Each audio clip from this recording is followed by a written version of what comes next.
চৌঠা অক্টোবর তাদের দুজনের প্রথম দেখা হলো। তখন বিকেল ঘনিয়ে আসছে, বাতাসে শীতের আমেজ। 10ই অক্টোবর তাদের দীর্ঘক্ষণ কথা হলো টেলিফোনে।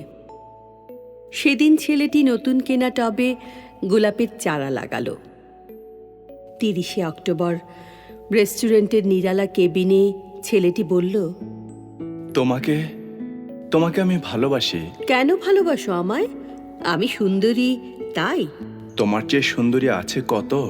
আমার বাবার প্রচুর অর্থ তাই?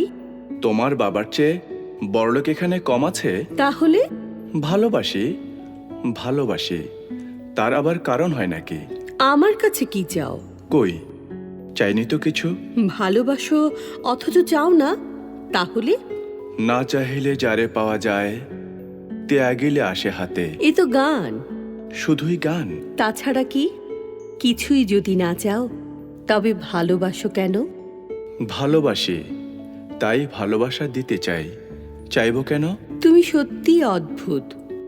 আমি কাল সারা রাত বাঁশি বাজিয়েছি। সারা রাত সেই সুরের মায়াবী আলোয় তুমি নাচছিলে। অসামান্য অনন্য সে নাচ। ধ্যাত, কাল সারা রাত আমি ঘুমিয়েছি। আমি কিন্তু তোমার নাচই দেখে গেছি সারা রাত। তোমার বাঁশি একদিন শুনতে হবে। 12ই মার্চ ছেলেটি বাঁশি বাজালো, মেয়েটি শুনল।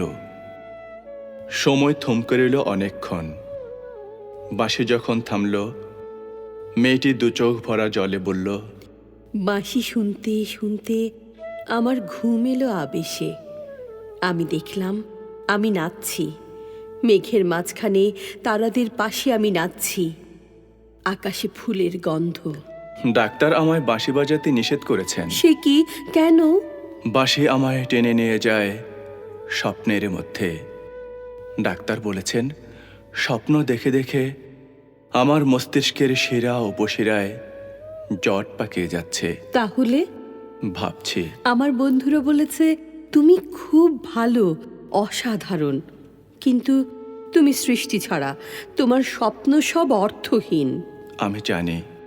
স্বপ্ন টপ্ন ছেড়ে দিতে পারো না তুমি? না, তাহলে তুমি তো আমাকে হারাবে। তোমায় পাইনি তো কোনোদিন। তুমি সত্যি কি চাও বলো তো? তুমি আরো সার্থক, আরো সুন্দর হয়ে ওঠো। ব্যাস, আর কিছু না? আর আর চাই স্বপ্ন দেখতে। ও, স্বপ্ন তাহলে তুমি ছাড়তে পারবে না? না। তাহলে থাকো তুমি স্বপ্ন নিয়ে। 13ই সেপ্টেম্বর ছেলেটি মারা গেল। সেদিন সন্ধ্যার বিমানে মেয়েটি হানিমুনে গেল।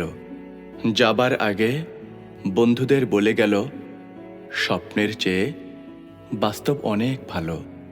4 অক্টোবর ছেলেটির মা ঝরে পড়া গোলাপ গাছটিকে সযত্নে তুলে ফেলে দিলেন। শূন্য টবে তখন কয়েকটা পোকা, কয়েকটা মাছি। আমরা কেউ জানি না ওগুলো পোকা, মাছি নাকি ছেলেটির স্বপ্ন।